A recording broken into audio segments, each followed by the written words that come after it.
पाकिस्तान में एक लफ्ज़ है जो गोली से तेज चलता है, तौहीन, और इस लफ्ज़ के बाद अक्सर इंसान को सफाई का मौका तक नहीं मिलता।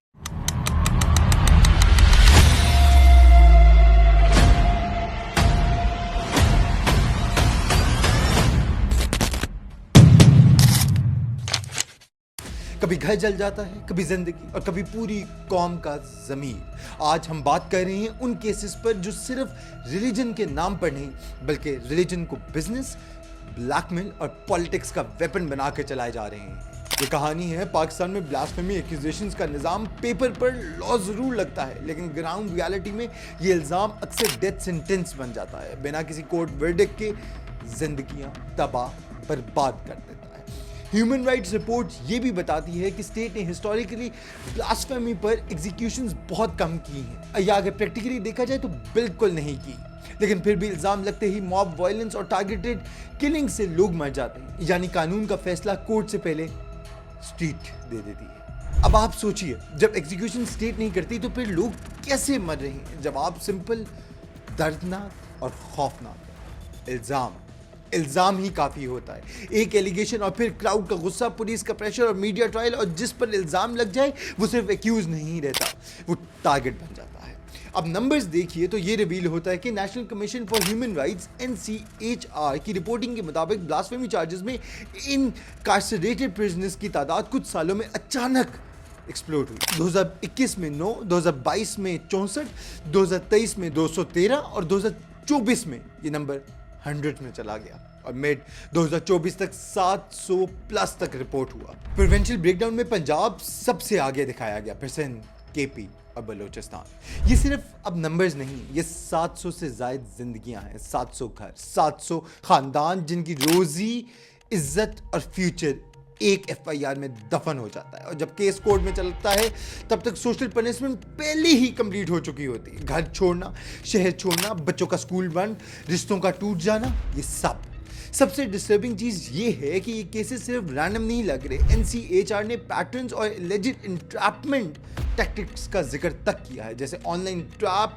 फेक प्रोफाइल्स, ल्यूरिंग, फिर चैट्स को एविडेंस बनाकर अरेस्ट। इसी इकोसिस्टम में ड्यू प्रोसेस की कमजोरी, इंटिमिडेशन और प्रेशर का जिक्र भी आता है, खास तौर पर जब डिफेंस लॉयर्स को थ्रेट मिलती हैं और एक्यूज को प्रोटेक्शन मिलना मुश्किल हो जाता है। सोचिए, दीन जो रहमत का पैगाम है, अगर उसे ट्रैप, एक्सटॉर्शन और बिजनेस मॉडल बना दिया जाए तो फिर बचता क्या है?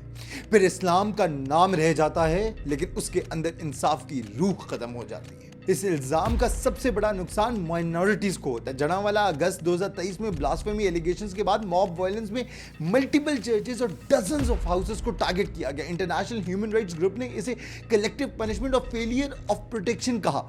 इसी तरह सरगोदा 2024 में एक बुजुर्ग क्रिश्चियन पर इल्ज़ाम के बाद मॉब अटैक की रिपोर्टिंग हुई और ट्रेजेडी में जान तक चली गई। फिर अरेस्ट जरूर हुए, लेकिन जो डैमेज हो चुका था वो वापस नहीं आता। और फिर आपको याद होगा, सियालकोट दिसंबर 2021 श्रीलंका मैनेजर प्रियंका को मारा, इल्ज़ाम लगा, मॉब ने लिंच किया, फिर आग, फिर वो एक इंसान था, किसी का बेटा था, किसी का हस्बैंड, किसी का फ्यूचर। ये इस्लाम नहीं था, ये ब्रूटैलिटी थी, ये जहालत थी, और ये स्टेट की फेलियर भी थी। क्योंकि जब कानून वीक हो तो मॉब अपना कोर्ट बना लेता है। अब आई पॉलिटिक्स की बारी।